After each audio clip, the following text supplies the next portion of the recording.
Tiwari academy में हम आपका स्वागत करते हैं। आज हम अध्याय 14 गुणन खंडन इसकी प्रश्नावली 14.1 करेंगे। प्रश्न 1, दिए हुए पदों में सार्व गुणनखंड ज्ञात कीजिए। बच्चों भाग 1 करते हैं। भाग 1 में 2 पद दिए गए हैं। पहला पद 12x है और दूसरा पद 36 है। बच्चों पहले पद को लिख लेते हैं 12x। बच्चों इस पद में संख्या 12 है। पहले हम 12 के अभाज्य गुणनखंड करेंगे। 12 के अभाज्य गुणनखंड कर लेते हैं। 12 को 2 से भाग देते हैं 6 आता है। 6 को 2 से भाग देते हैं 3 आता है।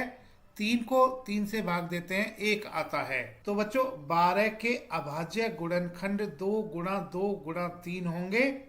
बच्चों x यहाँ पर अपने आप में यह अखंडनीय रूप है। x को आगे अखंडित नहीं किया जा सकता, तो बच्चों x को x ही लिखेंगे। बच्चों अगला पद 36 दिया गया है। 36 इस संख्या के हम अभाज्य गुणनखंड कर लेते हैं। 36 को 2 से भाग देते हैं 18 आता है। 18 को 2 से भाग देते हैं 9 आता है। 9 को 3 से भाग देते हैं 3 आता है। 3 को 3 से भाग देते हैं 1 आता है। तो बच्चों 36 के अभाज्य गुणनखंड 2 गुणा 2 गुणा 3 गुणा 3 होंगे। अब हमें यह देखना है कि दोनों पदों में उभयनिष्ठ गुणनखंड क्या है। 12x बराबर 2 गुणा 2 गुणा 3 गुणा x। 36 बराबर 2 गुणा 2 गुणा 3 गुणा 3।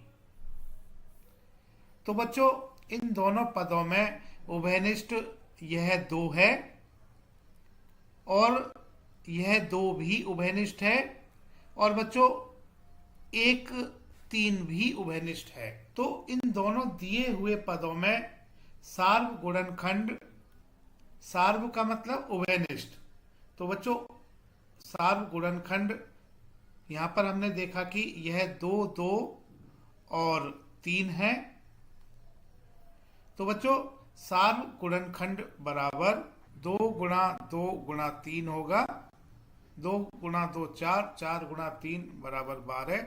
तो बच्चों दिए हुए पदों में सार्व गुणनखंड 12 है। भाग 1 हमने कर लिया है। भाग 2 करते हैं। भाग 2 में पहला पद दिया गया है 2y और बच्चों दूसरा पद दिया गया है 22xy। बच्चों यहाँ पर यह ध्यान रखना आवश्यक है कि किसी संख्या के तो हम अभाज्य गुणनखंड करते हैं। जैसे हमने यहाँ पर 36 के अभाज्य गुणनखंड किए थे 2 गुणा 2 गुणा 3 गुणा 3।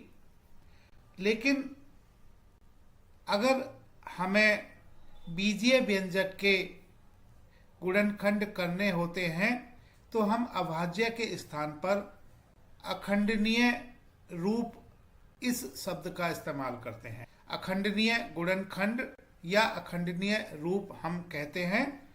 तो जैसे 12x यह बीजीय व्यंजक है, तो 12x का अखंडनीय रूप यह 2 गुणा 2 गुणा 3 गुणा x होगा। तो बच्चों संख्या के लिए अभाज्य गुणनखंड और बीजीय व्यंजक के लिए अखंडनीय रूप हम इस्तेमाल करते हैं। तो यहाँ पर 2y है। बच्चों संख्या 2 के अभाज्य गुणनखंड यह 2 गुणा 1 होंगे, तो इसको हम 2 लिख सकते हैं गुणा y। 2y इस बीजीय व्यंजक का अखंडनीय रूप 2 गुणा y होगा। 22xy का अखंडनीय रूप बच्चों 2 गुणा 11 गुणा x गुणा y होगा। बच्चों यहाँ पर सार्व गुणनखंड हमें करने हैं, तो यहाँ पर हम उभयनिष्ठ देख लेते हैं। दोनों पदों में उभयनिष्ठ गुणनखंड क्या है। बच्चों यह हम देख रहे हैं कि 2y के अखंडनीय रूप में 2 और 22xy के अखंडनीय रूप में भी 2 है। दोनों में उभयनिष्ठ 2 है। आगे हम देख रहे हैं कि दोनों पदों में उभयनिष्ठ y है। बाकी बच्चों कुछ और उभयनिष्ठ नहीं है, क्योंकि 11 दूसरे पद में है, पहले पद में नहीं है। x दूसरे पद में है, पहले पद में नहीं है। तो बच्चों यहाँ पर उभयनिष्ठ गुणनखंड 2 और y हैं। तो बच्चों यहाँ हम लिखेंगे उभयनिष्ठ या सार्व गुणनखंड बराबर 2 गुणा y और 2 गुणा y, इन दोनों को मिलाने से हम इसको 2y कहेंगे। तो बच्चों भाग 2 के लिए सार्व गुणनखंड 2y होगा। अब बच्चों भाग 3 करते हैं। भाग 3 में पहला पद दिया गया है 14 pq और बच्चों दूसरा पद दिया गया है 28 p वर्ग q वर्ग। बच्चों संख्या 14 के अभाज्य गुणनखंड 2 गुणा 7 होंगे। पी क्यू को हम p गुणा q लिखेंगे। तो बच्चों 14 पी क्यू इस बीजीय व्यंजक का अखंडनीय रूप 2 गुणा 7 गुणा p गुणा q होगा। बच्चों 28 के हम अभाज्य गुणनखंड कर लेते हैं। 28 को 2 से भाग देते हैं तो 14 आता है। 14 को 2 से भाग देते हैं तो बच्चों 7 आता है। 7 को 7 से भाग देने से 1 आता है। तो संख्या 28 के अभाज्य गुणनखंड 2 गुणा 2 गुणा 7 होंगे। अब p वर्ग q वर्ग, इसको हम p गुणा q लिख सकते हैं। तो 28 p वर्ग q वर्ग इस बीजीय व्यंजक का अखंडनीय रूप 2 गुणा 2 गुणा 7 गुणा p गुणा q होगा। अब बच्चों हम यहाँ पर यह देख लेते हैं कि दोनों पदों में उभयनिष्ठ गुणनखंड क्या है। बच्चों पहले पद में 2 है, दूसरे पद में भी 2 है, यानी इन दोनों के अखंडनीय रूप में 2 है। बच्चों आगे भी हम देख लेते हैं कि इन दोनों के अखंडनीय रूप में क्या उभयनिष्ठ है। बच्चों 7 दोनों में है, p दोनों में है और बच्चों q दोनों में है। बाकी ऐसा कोई गुणनखंड नहीं है जो दोनों में है। तो बच्चों यहाँ पर हम कह सकते हैं कि सार्व गुणनखंड बराबर यह 2 गुणा 7 गुणा p गुणा q होगा। बच्चों इन सभी को मिलाने पर 2 गुणा 7 14 होता है, p गुणा q pq होता है। तो इसको हम 14 pq लिखेंगे। तो बच्चों सार्व गुणनखंड 14 pq होगा। बच्चों भाग 4 में पद दिए गए हैं। बच्चों पहला पद 2x दिया गया है। 2x का अखंडनीय रूप बच्चों 2 गुणा x होगा। दूसरा पद 3x वर्ग दिया गया है, इसका अखंडनीय रूप बच्चों 3 गुणा x होगा। तीसरा पद बच्चों 4 दिया गया है। 4 यह संख्या है, इसके अभाज्य गुणनखंड लिखेंगे 2 गुणा 2। बच्चों इन तीनों पदों में हम देख रहे हैं कि ऐसा कोई गुणनखंड नहीं है जो इन तीनों के अखंडनीय रूप में एक समान हो, उभयनिष्ठ हो। क्योंकि बच्चों 2 पहले पद में है, दूसरे पद में नहीं है। तीसरे पद में है, x पहले पद में है, दूसरे में है, तीसरे में नहीं है। तो बच्चों यहाँ पर कुछ भी उभयनिष्ठ नहीं है। लेकिन जहाँ पर कुछ भी उभयनिष्ठ नहीं होता वहाँ पर हम एक उभयनिष्ठ मानते हैं, क्योंकि बच्चों 2x को हम 2 गुणा x गुणा 1 लिख सकते हैं। 3x वर्ग इसको 3 गुणा x गुणा 1 लिख सकते हैं। और 4 को हम 2 गुणा 1 लिख सकते हैं। किसी भी संख्या को 1 से गुणा करने से वही संख्या हमें प्राप्त होती है, या किसी भी बीजीय व्यंजक को 1 से गुणा करने से हमें वही बीजीय व्यंजक प्राप्त होता है। तो हम गुणा में 1 लिख सकते हैं। तो बच्चों इस तरह से यहाँ पर हम देख रहे हैं कि इन तीनों बीजीय व्यंजकों के अखंडनीय रूप में एक उभयनिष्ठ है। तो बच्चों यहाँ पर सार्वगुणनखंड बराबर 1 होगा। बच्चों भाग 5 करते हैं। भाग 5 में हमें बीजीय व्यंजक दिए गए हैं। यहाँ पर 3 पद दिए गए हैं, 3 बीजीय व्यंजक हैं। पहला बीजीय व्यंजक 6abc है। दूसरा बीजीय व्यंजक 24ab का वर्ग है। तीसरा बीजीय व्यंजक 12a वर्ग b है। बच्चों संख्या 6 के अभाज्य गुणनखंड 2 गुणा 3 होंगे। बच्चों संख्या 24 के अभाज्य गुणनखंड हम यहाँ पर कर लेते हैं। 24 को 2 से भाग करते हैं 12 आता है। 12 को 2 से भाग करते हैं 6 आता है। 6 को 2 से भाग करते हैं 3 आता है। 3 को 3 से भाग करते हैं 1 आता है। तो 24 के अभाज्य गुणनखंड 2 गुणा 2 गुणा 2 गुणा 3 होंगे। 12 के अभाज्य गुणनखंड बच्चों हम कर लेते हैं। 12 को 2 से भाग देते हैं तो 6 आता है। 6 को 2 से भाग देते हैं 3 आता है। 3 को 3 से भाग देते हैं 1 आता है। 12 के अभाज्य गुणनखंड 2 गुणा 2 गुणा 3 होंगे।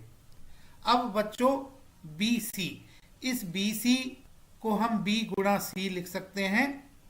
तो 6abc इस बीजीय व्यंजक का अखंडनीय रूप 2 गुणा 3 गुणा B गुणा C होगा।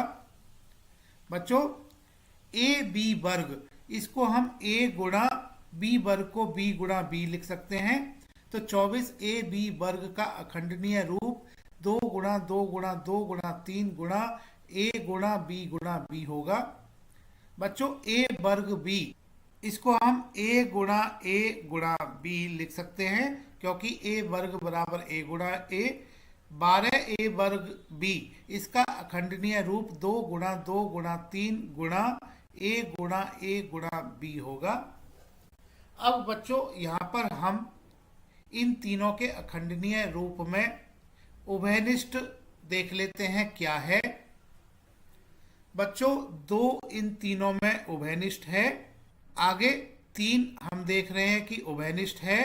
पहला जो पद 6abc है, तो 6 के हमने अभाज्य गुणनखंड 2 गुणा 3 लिख लिए थे। abc को हम A गुणा B गुणा C लिखेंगे। तो बच्चों यहाँ पर हमने A भी लिखना है।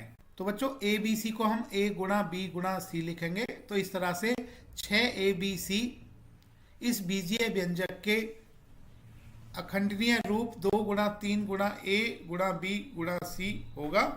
तो बच्चों हम यहाँ देख रहे हैं कि इन तीनों के अखंडनीय रूप में A यहाँ पर उभयनिष्ठ है और इसी तरह से B भी उभयनिष्ठ है।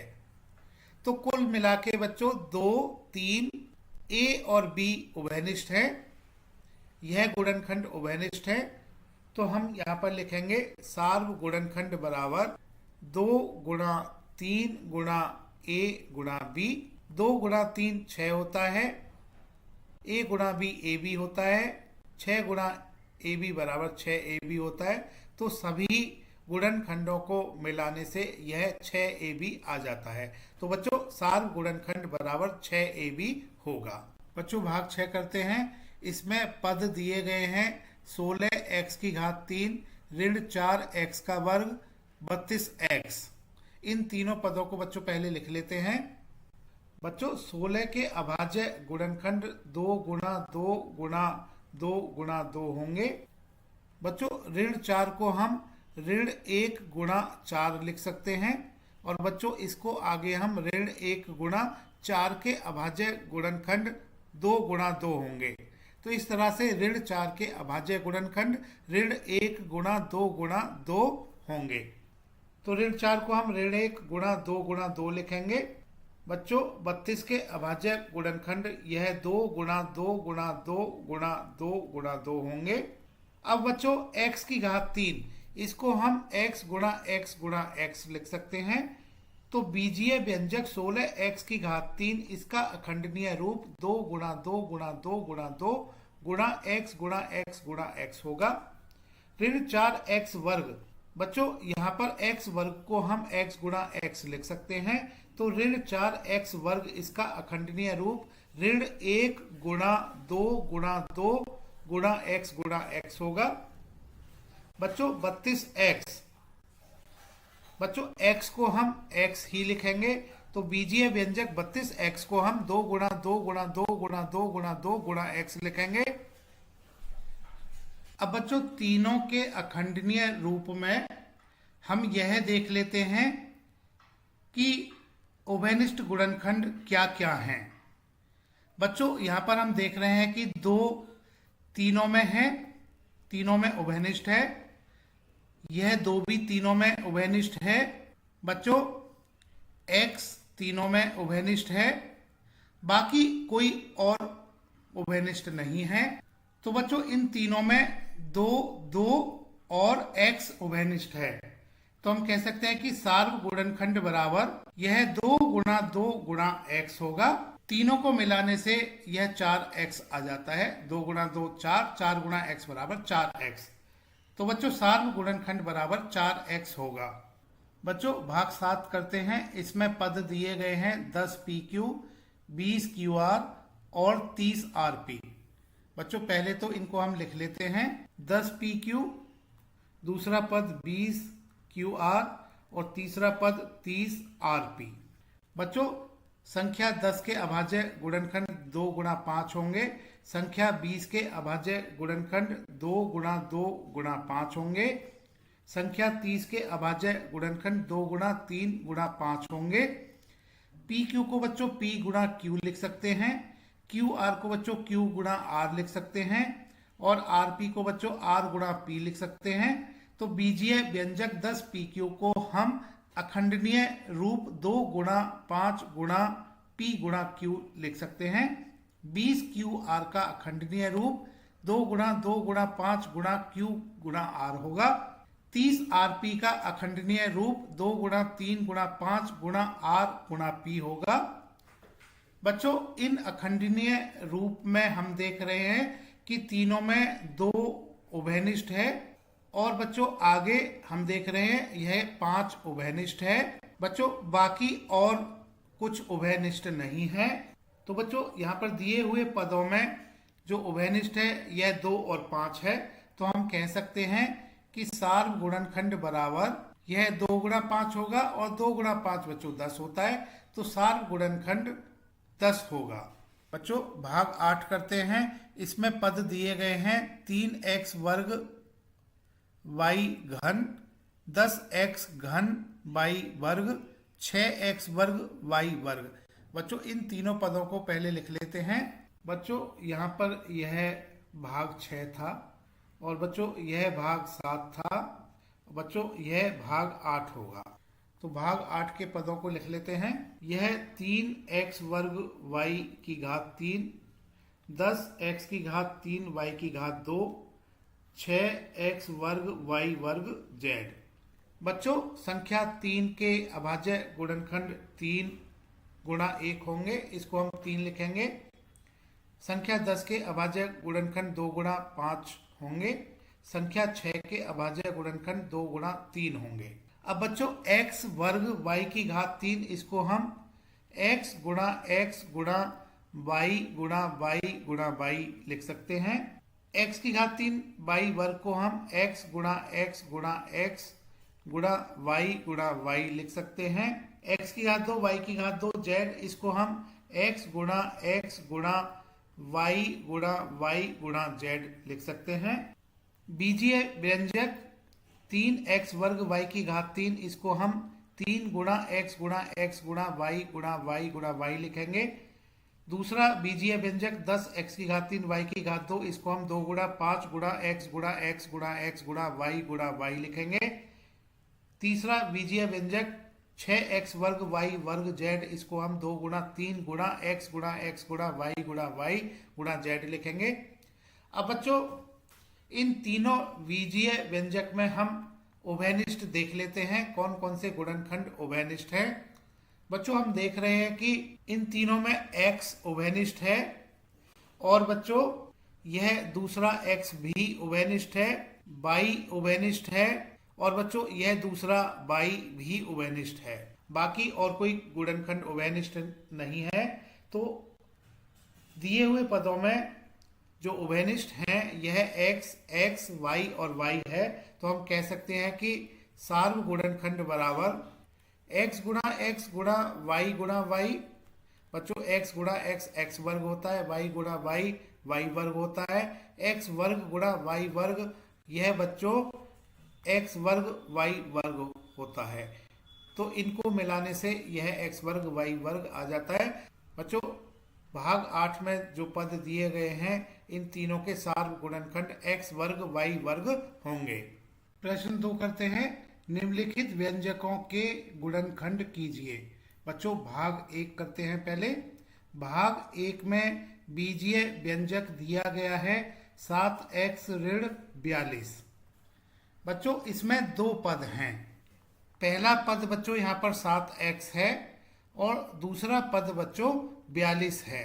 7x में 7 संख्या है, इसके अभाज्य गुणनखंड 7 ही होगा गुणा x। 7x इस बीजीय व्यंजक को, इस पद को हम 7 गुणा x लिख सकते हैं, यह इसका अखंडनीय रूप होगा। बच्चों 42 यह संख्या है, इस 42 के हम अभाज्य गुणनखंड कर लेते हैं। 42 को 2 से भाग देते हैं 21 आता है, 21 को 3 से भाग देते हैं बच्चों 7 आता है, 7 को 7 से भाग देते हैं बच्चों यह 1 आता है। तो 42 को हम 2 गुणा 3 गुणा 7 लिख सकते हैं। बच्चों 7x का अखंडनीय रूप और 42 का अखंडनीय रूप, 42 के अभाज्य गुणनखंड, इन दोनों में हम उभयनिष्ठ क्या है, कौन सा गुणनखंड उभयनिष्ठ है यह देख लेते हैं। बच्चों हम यह देख रहे हैं कि केवल 7 यहाँ पर उभयनिष्ठ है। तो बच्चों पद 7x और दूसरा पद 42, इन दोनों के सार्व गुणनखंड 7 है। तो बच्चों यहाँ पर हम इस गुणनखंड को जो उभयनिष्ठ है इसको बाहर निकाल लेते हैं, क्योंकि बच्चों 7x को हम 7 गुणा x लिख सकते हैं, ऋण 42 को हम 2 गुणा 3 गुणा 7 लिख सकते हैं, 7 को हम बाहर निकाल लेते हैं।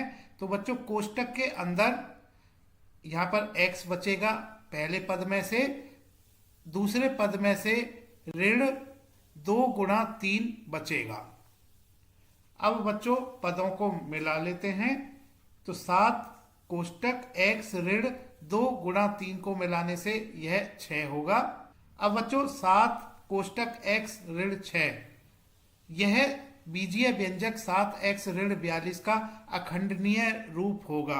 अखंडनीय रूप का मतलब 7 के और अभाज्य गुणनखंड नहीं होंगे और x ऋण 6 के आगे और अभाज्य गुणनखंड,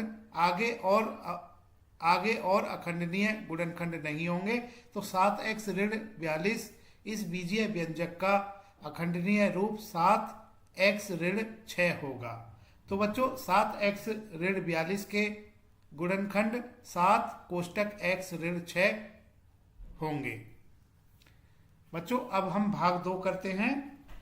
भाग 2 में हमें बीजीय व्यंजक दिया गया है 6p ऋण 12q।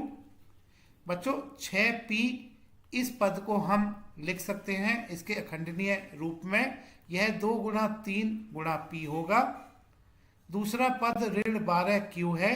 बच्चों इसको हम ऋण 1 गुणा 2 गुणा 2 गुणा 3 लिख सकते हैं, गुणा q को हम q लिखेंगे तो ऋण 12q इसका अखंडनीय रूप ऋण 1 गुणा 2 गुणा 2 गुणा 3 गुणा q होगा। बच्चों इन दोनों अखंडनीय रूप में हम देख रहे हैं कि उभयनिष्ठ 2 है और 3 है। तो बच्चों इस तरह से 2 और 3 यहाँ पर उभयनिष्ठ हैं इन दोनों के अखंडनीय रूप में। तो बच्चों 6p इसके अखंडनीय रूप को लिख लेते हैं 2 गुणा 3 गुणा p, ऋण 12q इसके अखंडनीय रूप को लिख लेते हैं, यह 1 गुणा 2 गुणा 2 गुणा 3 गुणा q होगा।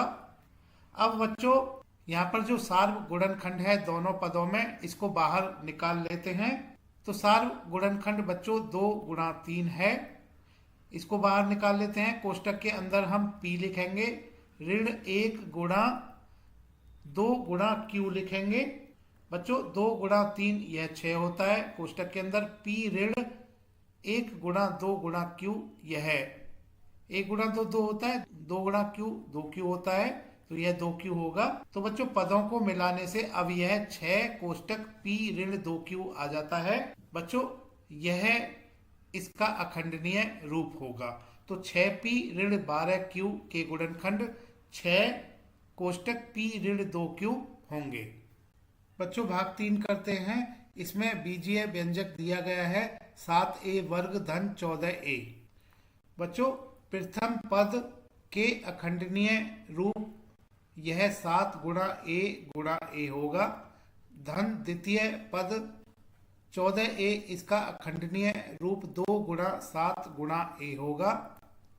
बच्चों इन दोनों पदों के अखंडनीय रूप में हम देख रहे हैं कि बच्चों 7 उभयनिष्ठ है और a उभयनिष्ठ है। दोनों पदों में जो उभयनिष्ठ गुणनखंड हैं बच्चों इनको बाहर निकाल लेते हैं। तो 7 गुणा a को हम बाहर निकाल लेते हैं। तो बच्चों कोष्टक के अंदर अब हम a लिखेंगे, धन 2 लिखेंगे। बच्चों पदों को मिला लेते हैं। 7 गुणा a इसको 7a लिखेंगे, धन a धन 2 को हम a धन 2 लिखेंगे। तो बच्चों 7a वर्ग धन 14a इसका अखंडनीय रूप इसके गुणनखंड 7a कोष्टक a धन 2 यह होंगे। बच्चों भाग 4 करते हैं। भाग 4 में बीजीय व्यंजक दिया गया है ऋण 16z धन 20z की घात 3। बच्चों पहला पद ऋण 16z इस बीजीय व्यंजक के अखंडनीय रूप बच्चों ऋण 1 गुणा 2 गुणा 2 गुणा 2 गुणा 2 गुणा z लिखेंगे, धन 20z की घात 3। बच्चों इसका अखंडनीय रूप 2 गुणा 2 गुणा 5 गुणा z गुणा z गुणा z लिखेंगे। अब बच्चों यहाँ पर हम देख रहे हैं कि दोनों पदों के अखंडनीय रूप में बच्चों 2 उभयनिष्ठ है, दूसरा 2 उभयनिष्ठ है और बच्चों 1 z उभयनिष्ठ है। तो बच्चों उभयनिष्ठ गुणनखंडों को बाहर निकाल लेते हैं। तो हम 2 गुणा 2 गुणा z को बाहर निकाल लेते हैं। तो बच्चों कोष्टक के अंदर पहले पद में जो बचा है इसको लिखेंगे ऋण 1 गुणा 2 गुणा 2 धन दूसरे पद में बचा है 5 गुणा z। बच्चों अब हम गुणनखंडों को मिला लेते हैं, पदों को मिला लेते हैं। 2 गुणा 2 गुणा z इसको 4z लिखेंगे क्योंकि 2 गुणा 2 4 होता है, गुणा z यह 4z होगा। कोष्टक ऋण 1 गुणा 2 गुणा 2। बच्चों ऋण 1 गुणा 2 ऋण 2 होता है, गुणा 2 यह ऋण 4 होगा, धन 5 गुणा z यह z गुणा z वर्ग होता है, 5 गुणा z वर्ग 5z वर्ग होगा। ऋण 16z धन 20z की घात 3 के गुणनखंड 4z कोष्टक ऋण 4 धन 5z वर्ग होंगे। बच्चों भाग 5 करते हैं। भाग 5 में बीजीय व्यंजक दिया गया है 20l वर्ग m धन 30alm। बच्चों इसका जो पहला पद है इसका अखंडनीय रूप बच्चों यह होगा 2 गुणा 2 गुणा 5 गुणा l गुणा l गुणा m धन दूसरा पद 30alm इसका अखंडनीय रूप 2 गुणा 3 गुणा 5 गुणा a गुणा l गुणा m। अब बच्चों दोनों पदों के अखंडनीय रूप में क्या उभयनिष्ठ है यह हम देख लेते हैं। हम देख रहे हैं कि 2 उभयनिष्ठ है दोनों में। बच्चों 5 उभयनिष्ठ है दोनों में, l उभयनिष्ठ है दोनों में और बच्चों m उभयनिष्ठ है दोनों में। तो उभयनिष्ठ को हम बाहर निकाल लेते हैं दोनों पदों से। तो बच्चों हम यहाँ पर 2 गुणा 5 गुणा l गुणा m को बाहर निकालेंगे। तो पहले पद में बच्चों 2 गुणा एल बच जाता है और दूसरे पद में बच्चों 3 गुणा ए बच जाता है। इसको हम कोष्टक में लिखेंगे। अब बच्चों हम पदों को गुणनखंडों को मिला लेते हैं। 2 गुणा 5 10 होता है, 10 गुणा एल 10 एल होता है, 10 एल गुणा एम 10 एल एम होगा। 2 गुणा एल 2 एल होता है, धन 3 गुणा ए 3 ए होता है। तो बच्चों 20 एल वर्ग एम धन 30 ए एल एम, इसके गुणनखंड 10 एल एम कोष्टक 2 एल धन 3 ए होंगे। बच्चों भाग 6 करते हैं। इसमें बीजीय व्यंजक दिया गया है 5x वर्ग y ऋण 15x y वर्ग। बच्चों पहले पद का अखंडनीय रूप 5 गुणा x गुणा x गुणा y होगा, ऋण दूसरे पद का अखंडनीय रूप 3 गुणा 5 गुणा x गुणा y गुणा y होगा। अब बच्चों हम प्रत्येक पद से सार्व गुणनखंड बाहर निकाल लेते हैं।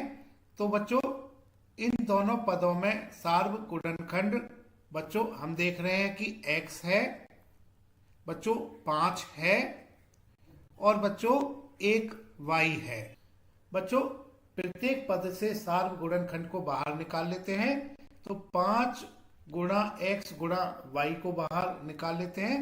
कोष्टक के अंदर पहले पद में जो बच जाता है पहले इसको लिखेंगे, ऋण दूसरे पद में जो बच जाता है इसको लिखेंगे। यहां बच जाता है 3 गुणा y। अब बच्चों हम इन गुणनखंडों को मिला लेते हैं, पदों को मिला लेते हैं। 5 गुणा x गुणा y, इसको हम 5xy लिखेंगे। कोष्टक x ऋण 3 गुणा y को हम 3y लिखेंगे। तो बच्चों 5x वर्ग y ऋण 15xy वर्ग, इसके गुणनखंड 5xy कोष्टक x ऋण 3y होंगे। अब बच्चों भाग 7 कर लेते हैं। बच्चों भाग 7 में बीजीय व्यंजक यहाँ दिया गया है 3 पदों का। यह बीजीय व्यंजक 10a वर्ग ऋण 15b वर्ग धन 20c वर्ग है। इसको बच्चों लिख लेते हैं।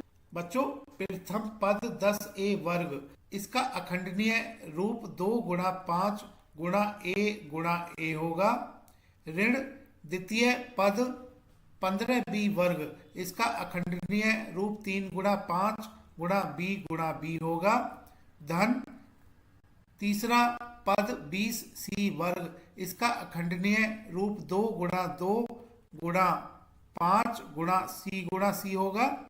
अब बच्चों प्रत्येक पद में सार्व गुणनखंड क्या है यह देख लेते हैं। हम देख रहे हैं कि 5 सार्व गुणनखंड है और बच्चों दूसरा गुणनखंड जो कि सार्व गुणनखंड हो यह कोई नहीं है। तो बच्चों इस 5 को, इस सार्व गुणनखंड को बाहर निकाल लेते हैं। 5 को बाहर निकालेंगे। कोष्टक के अंदर पहले पद में जो बचता है उसको लिखेंगे 2 गुणा a। द्वितीय पद में बचता है 3 गुणा b धन तृतीय पद में 2 गुणा c बचता है, इसको लिखेंगे बराबर 5। पदों को मिला लेते हैं। 2 गुणा a यह 2a वर्ग होगा, ऋण 3 गुणा b यह 3b वर्ग होगा, धन 2 गुणा 2 4 होता है, गुणा c यह c वर्ग होगा, तो यह 4c वर्ग होगा। तो बच्चों 10a वर्ग ऋण 15b वर्ग धन 20c वर्ग, इसके गुणनखंड 5 कोष्टक 2a वर्ग ऋण 3b वर्ग धन 4c वर्ग। बच्चों भाग 8 में 3 पदों का व्यंजक दिया गया है, इसको करते हैं। ऋण 4a वर्ग धन 4ab ऋण 4ca। बच्चों प्रथम पद का अखंडनीय रूप ऋण 1 गुणा 2 गुणा a होगा, धन द्वितीय पद का अखंडनीय रूप 2 गुणा a b होगा। तृतीय पद का अखंडनीय रूप 2 गुणा c गुणा a होगा। अब बच्चों इन तीनों पदों के अखंडनीय रूप में से सार्व गुणनखंड क्या है यह देख लेते हैं और इनको बाहर निकाल लेते हैं। बच्चों, दो यह सार्वगुणनखंड है और बच्चों दूसरा दो भी यहाँ पर सार्वगुणनखंड है। हम देख रहे हैं कि ए सार्वगुणनखंड है और बच्चों और कोई बीजीय चर सार्वगुणनखंड नहीं है। अब बच्चों प्रत्येक पद से सार्वगुणनखंड को बाहर निकाल लेते हैं। तो इनको बाहर निकालने से यानी 2 गुणा 2 गुणा ए को बाहर निकाल लेते हैं। कोष्टक के अंदर प्रथम पद के लिए ऋण 1 गुणा ए बचता है, द्वितीय पद में बी बचता है, ऋण तृतीय पद में सी बचता है। तो बच्चों 2 गुणा 2 4 होता है, 4 गुणा ए 4 ए होता है। कोष्टक के अंदर ऋण 1 गुणा ए यह ऋण ए लिखेंगे, धन बी ऋण सी लिखेंगे। तो बच्चों ऋण 4 ए वर्ग धन 4 ए बी ऋण 4 सी ए, इसके गुणनखंड 4 ए कोष्टक ऋण ए धन बी ऋण सी। बच्चों भाग 9 में बीजीय व्यंजक दिया गया है एक्स वर्ग वाई जेड धन एक्स वाई वर्ग जेड धन एक्स वाई जेड वर्ग। इसको लिख लेते हैं पहले। प्रथम पद एक्स वर्ग वाई जेड, इसका अखंडनीय रूप लिखेंगे एक्स गुणा वाई गुणा जेड। द्वितीय पद एक्स वर्ग जेड, इसका अखंडनीय रूप लिखेंगे एक्स गुणा वाई गुणा जेड। तृतीय पद एक्स वाई जेड वर्ग, इसका अखंडनीय रूप लिखेंगे एक्स गुणा वाई गुणा जेड। प्रत्येक पद से सार्वगुणनखंड को बाहर निकाल लेते हैं। तो सार्वगुणनखंड यहाँ पर क्या क्या है बच्चों, हम देख रहे हैं कि तीनों पदों में x है, तो यह सार्वगुणनखंड होगा। अब बच्चों y तीनों पदों में हम देख रहे हैं कि यह तीनों पदों में है और बच्चों हम देख रहे हैं कि z तीनों पदों में है, तो यह सार्वगुणनखंड होगा। इन तीनों को बाहर निकाल लेते हैं। तो x गुणा वाई गुणा जेड बाहर निकाल लेते हैं। कोष्टक के अंदर पहले पद के लिए x बचेगा बच्चों धन, दूसरे पद के लिए y बचेगा धन, तीसरे पद के लिए बच्चों z बचेगा धन z। x गुणा वाई गुणा जेड यह x वाई जेड होता है। कोष्टक x धन वाई धन जेड, बच्चों इसको x धन वाई धन जेड लिखेंगे। तो x वर्ग वाई जेड धन x वाई वर्ग जेड धन एक्स वाई जेड वर्ग, इसके गुणनखंड एक्स वाई जेड कोष्टक एक्स धन वाई धन जेड होंगे। अब बच्चों इस प्रश्न का अंतिम भाग करते हैं, भाग 10। बच्चों यहाँ पर बीजीय व्यंजक दिया गया है ए एक्स वर्ग वाई धन बी एक्स वाई वर्ग धन सी एक्स वाई जेड। इसको लिख लेते हैं। बच्चों यह 3 पदों का बीजीय व्यंजक है। बच्चों पहले पद का अखंडनीय रूप यह a गुणा एक्स गुणा वाई होगा धन दूसरे पद का अखंडनीय रूप यह b गुणा एक्स गुणा वाई होगा। तीसरे पद का अखंडनीय रूप c गुणा एक्स गुणा वाई गुणा जेड होगा। बच्चों तीनों पदों के अखंडनीय रूप में सार्वगुणनखंड क्या है, पहले हम इसको देख लेते हैं। बच्चों यहाँ हम देख रहे हैं कि x उभयनिष्ठ है तीनों पदों में और बच्चों y उभयनिष्ठ है इन तीनों पदों में, और कोई गुणनखंड इन तीनों पदों में हम देख रहे हैं कि उभयनिष्ठ नहीं है। तो बच्चों प्रत्येक पद से सार्वगुणनखंड को बाहर निकाल लेते हैं। तो हम x गुणा y को बाहर निकाल लेते हैं। कोष्टक के अंदर पहले पद में बच्चों x और y को बाहर निकालने से a गुणा x बच जाता है धन, दूसरे पद से b गुणा y बच जाता है धन, तीसरे पद से c गुणा z बच जाता है। बच्चों इसको आगे हम लिखेंगे पदों को मिला के। x गुणा y यह एक्स वाई होता है कोष्टक, a गुणा x यह ax होता है धन, b गुणा y यह बी वाई होता है धन, c गुणा z यह सी जेड होता है। तो बच्चों a एक्स वर्ग y धन b एक्स वाई वर्ग धन c एक्स वाई जेड, इसके गुणनखंड एक्स वाई कोष्टक a एक्स धन b वाई धन c जेड होंगे। बच्चों प्रश्न 3 करते हैं, गुणनखंड कीजिए। बच्चों भाग 1 में हमें बीजीय व्यंजक दिया गया है, इसके गुणनखंड करने हैं। यह एक्स वर्ग धन एक्स वाई धन 8x धन 8y है। बच्चों यह 4 पदों का बीजीय व्यंजक है। पहला पद x वर्ग, इसके अखंडनीय रूप x गुणा x होगा, धन x y का अखंडनीय रूप x गुणा y होगा, धन 8x का अखंडनीय रूप 2 गुणा 2 गुणा 2 गुणा x होगा, धन 8y का अखंडनीय रूप यह 2 गुणा 2 गुणा 2 गुणा y होगा। अब बच्चों यहाँ पर हम देख रहे हैं कि इन चारों पदों के अखंडनीय रूप में कुछ भी सार्व गुणनखंड नहीं है। वैसे एक सार्व गुणनखंड है, तो हम एक को उभयनिष्ठ यहाँ पर नहीं लेंगे। अब हम बच्चों इस प्रश्न को, इसके गुणनखंड को पुनः समूहन विधि से करेंगे।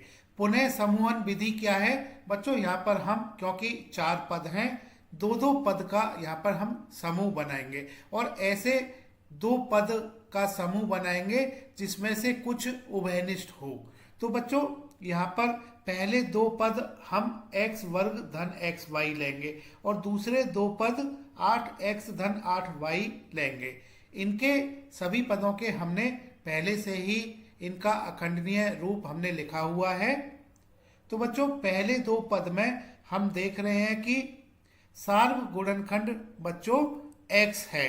तो बच्चों इसको बाहर निकाल लेते हैं। तो कोष्टक के अंदर क्या बचेगा? पहले पद में x बचेगा, धन दूसरे पद में y बचेगा। अब बच्चों तीसरा चौथा जो पद है इसका हम समूह बना लेते हैं, धन। अब तीसरे और चौथे पद में क्या सार्व गुणनखंड है यह देख लेते हैं। बच्चों यहाँ हम देख रहे हैं कि 2 सार्व गुणनखंड है, दूसरा 2 सार्व गुणनखंड है, तीसरा 2 सार्व गुणनखंड है। बच्चों तीसरे और चौथे पद से सार्व गुणनखंड को बाहर निकाल लेते हैं। तो 2 गुणा 2 गुणा 2 को बाहर निकालेंगे, कोष्टक। अब कोष्टक के अंदर तीसरे पद में x बच जाता है, धन चौथे पद में y बच जाता है। तो बच्चों इस तरह से अब यह 4 पदों का बीजीय व्यंजक, क्योंकि हमने प्रथम 2 पद के गुणनखंड कर लिए हैं और अंतिम 2 पद के गुणनखंड कर लिए हैं। बच्चों इन गुणनखंड में हम देख रहे हैं कि x धन y यहाँ पर सार्व गुणनखंड है। बच्चों अब यह 4 पदों का बीजीय व्यंजक यहाँ पर 2 पदों का हो गया है।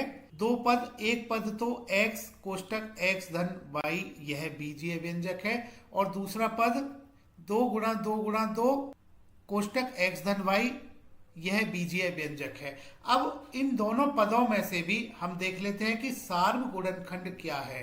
तो बच्चों यहाँ देख रहे हैं कि x धन y यह सार्व गुणनखंड है। बच्चों इसको हम बाहर निकाल लेते हैं। तो x धन y को हम बाहर निकाल लेते हैं।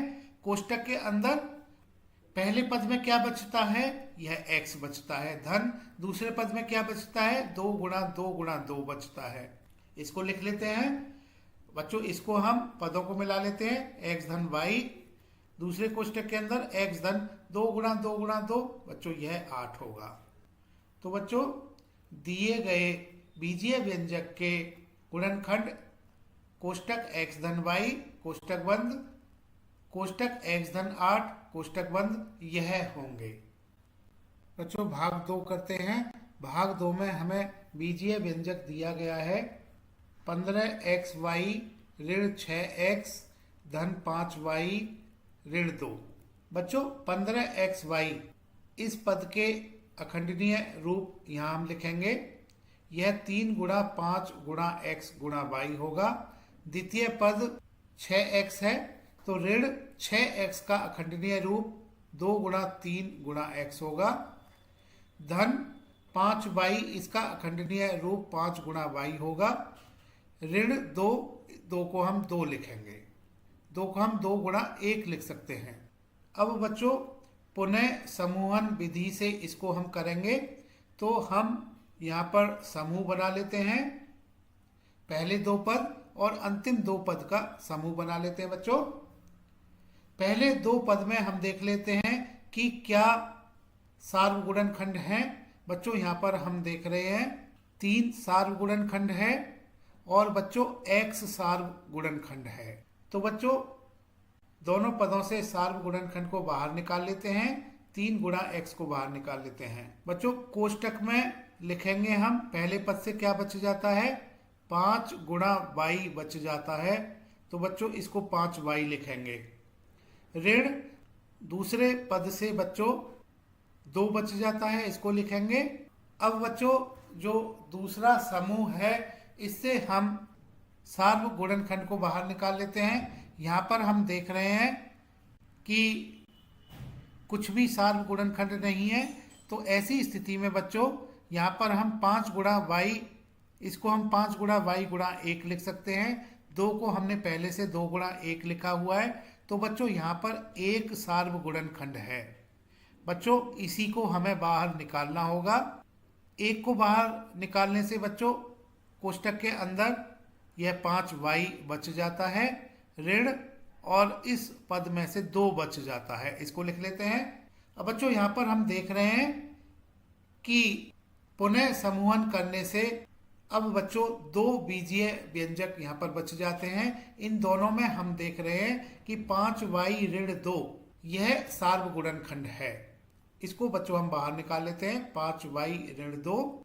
अब कोष्टक के अंदर जो बच जाता है उसको लिखेंगे। पहले पद से 3 गुणा x मतलब 3x बच जाता है, और दूसरे पद से बच्चों 1 बच जाता है, तो धन 1 लिखेंगे। तो इस तरह से हम कह सकते हैं कि 15xy ऋण 6x धन 5y ऋण 2, इसके गुणनखंड 5y ऋण 2, इसको पहले कोष्टक में लिखेंगे, दूसरे कोष्टक में 3x धन 1 होंगे। बच्चों भाग 3 करते हैं। इसमें बीजीय व्यंजक दिया गया है ax धन bx ऋण ay ऋण by। बच्चों इसको भी हम पुनः समूहन विधि से करेंगे। तो बच्चों यहाँ पर हम प्रथम 2 का समूह बनाएंगे और अंतिम 2 का समूह बनाएंगे। बच्चों ax को हम a गुणा x लिख सकते हैं, यह इसका अखंडनीय रूप होगा। इसी तरह से हम अन्य पदों के अखंडनीय रूप को भी यहाँ पर लिख लेते हैं। bx को हम b गुणा x लिखेंगे, ऋण ay को a गुणा y लिखेंगे, ऋण by को b गुणा y लिखेंगे। अब बच्चों इसको आगे हम ax और bx इन दोनों पदों में सार्व गुणनखंड x है, इसको बाहर निकाल लेते हैं। तो x को बाहर निकालने से कोष्टक के अंदर पहले पद में से a बचेगा धन दूसरे पद में से b बचेगा। अब बच्चों ऋण a गुणा y, इसको हम बच्चों धन ऋण 1 गुणा a गुणा y लिख सकते हैं, क्योंकि बच्चों ऋण 1 गुणा a गुणा y यह ऋण ay होता है, और ऋण ay को धन से गुणा करते हैं तो यह ऋण ay हो जाता है। इसी तरह से ऋण by को हम धन ऋण 1 गुणा b गुणा y लिख सकते हैं। अब बच्चों इसको आगे हम x a धन b कोष्टक बंद धन।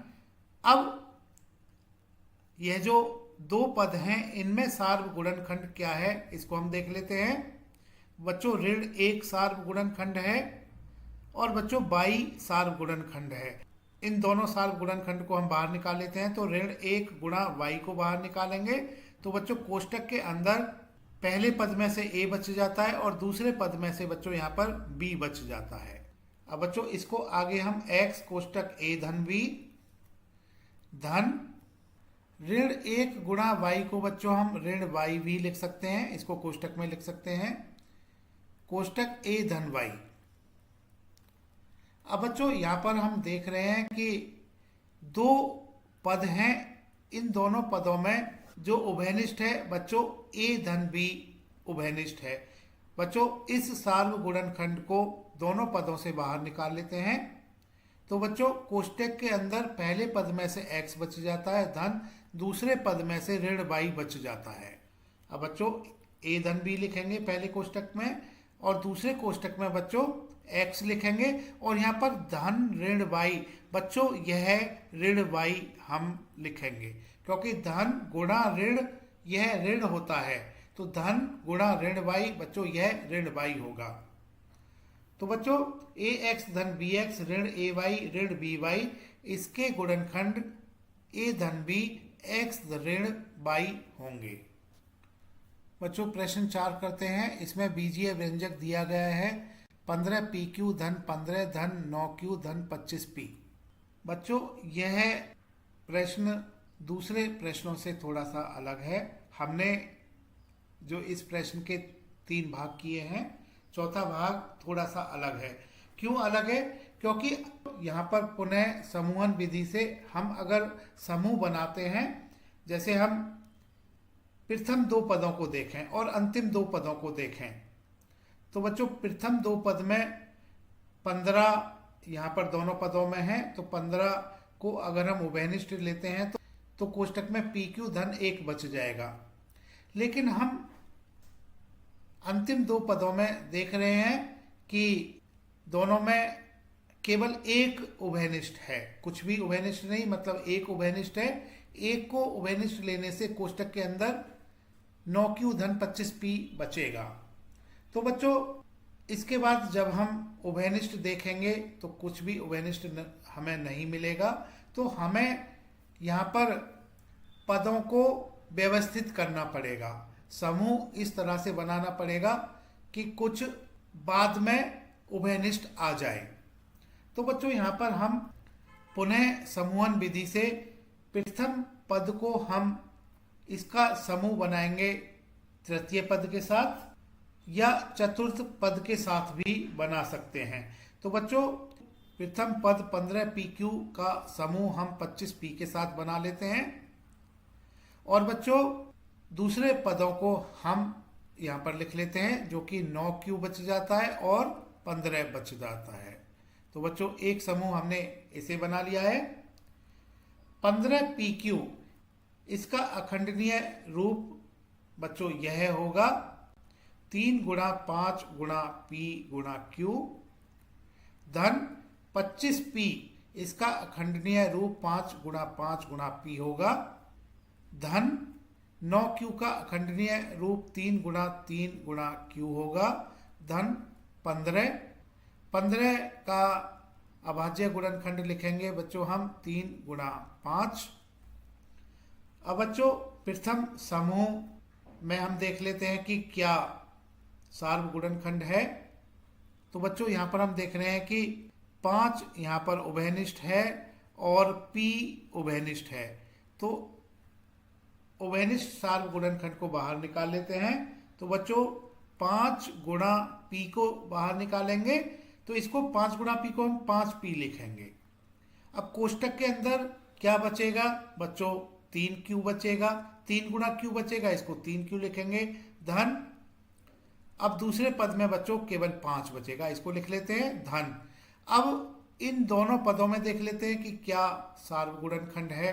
तो उभयनिष्ठ बच्चों यहाँ पर केवल 3 है, इसको बाहर निकाल लेते हैं।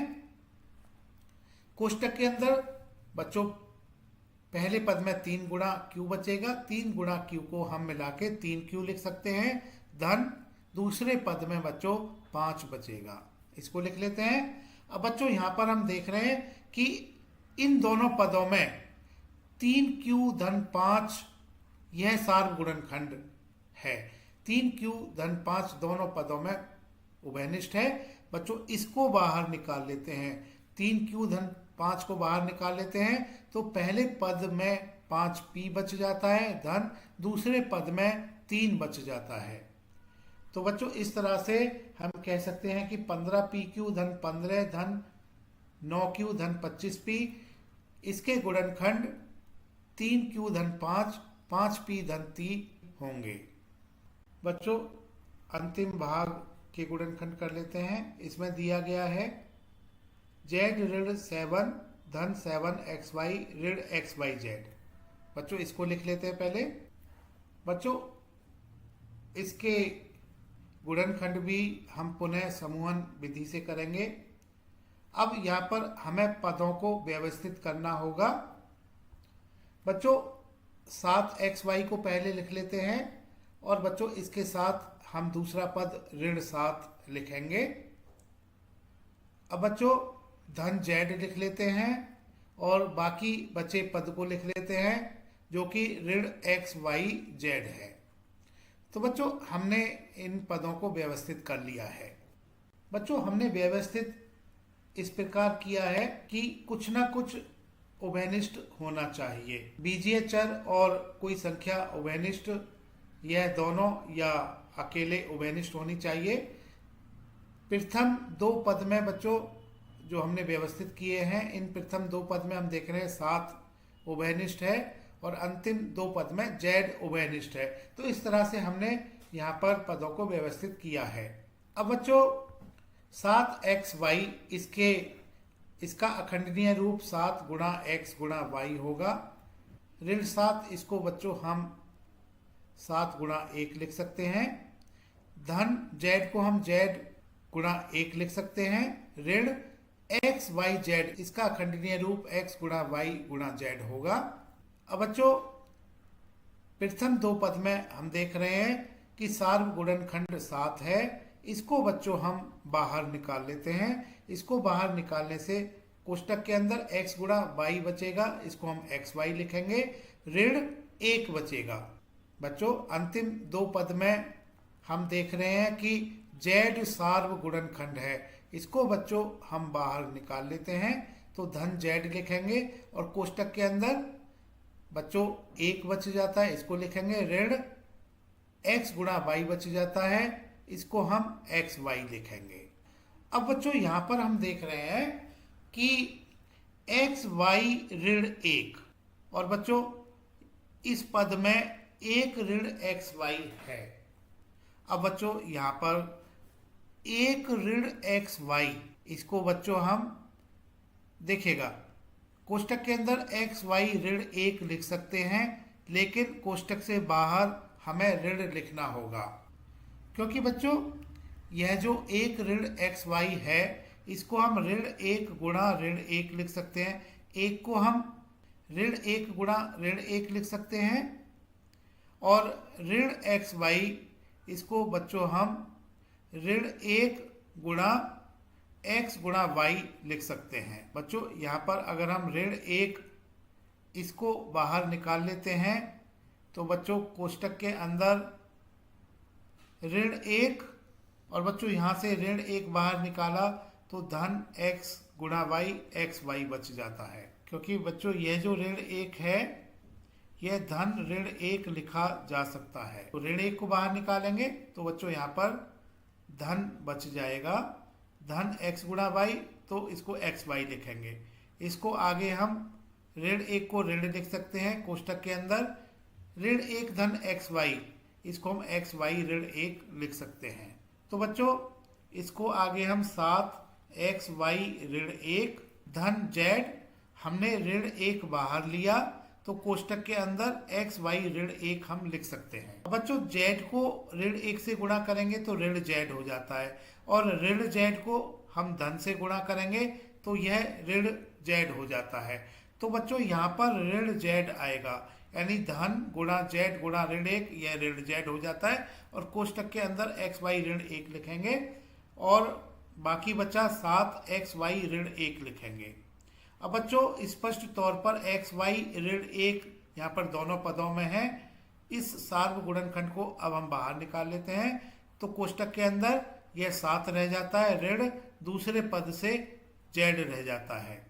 तो बच्चों z ऋण 7 धन 7xy ऋण xyz, यह इसके गुणनखंड xy ऋण 1 7 ऋण z होंगे। अब बच्चों आगे इसको, वैसे तो यह उत्तर होगा और हो सकता है कि पुस्तक के उत्तरमाला में आपको उत्तर कुछ और दे रखा हो, तो उस उत्तर को मिलाने के लिए आप ऐसा कर सकते हैं कि यह जो पहला गुणनखंड है इसमें से ऋण 1 बाहर निकाल सकते हैं, ऋण 1 उभयनिष्ठ ले सकते हैं। तो बच्चों अब कोष्टक के अंदर 1 ऋण xy आप लिखोगे। इसी तरह से ऋण 1 को दूसरे कोष्टक से बाहर निकाल सकते हैं, तो कोष्टक के अंदर z ऋण 7 आप लिखोगे और बच्चों ऋण 1 गुणा ऋण 1 यह धन 1 होता है, तो इसको हम 1 ऋण xy z ऋण 7 लिखेंगे। तो बच्चों एक उत्तर यह भी हो सकता है। तो बच्चों z ऋण 7 धन 7xy ऋण xyz, इसके गुणनखंड xy ऋण 1 7 ऋण z होंगे, या हम कह सकते हैं कि 1-XY Z-7 होंगे। बच्चों दोनों उत्तर सही हैं। बच्चों तिवारी एकेडमी की इस वीडियो को देखने के लिए धन्यवाद।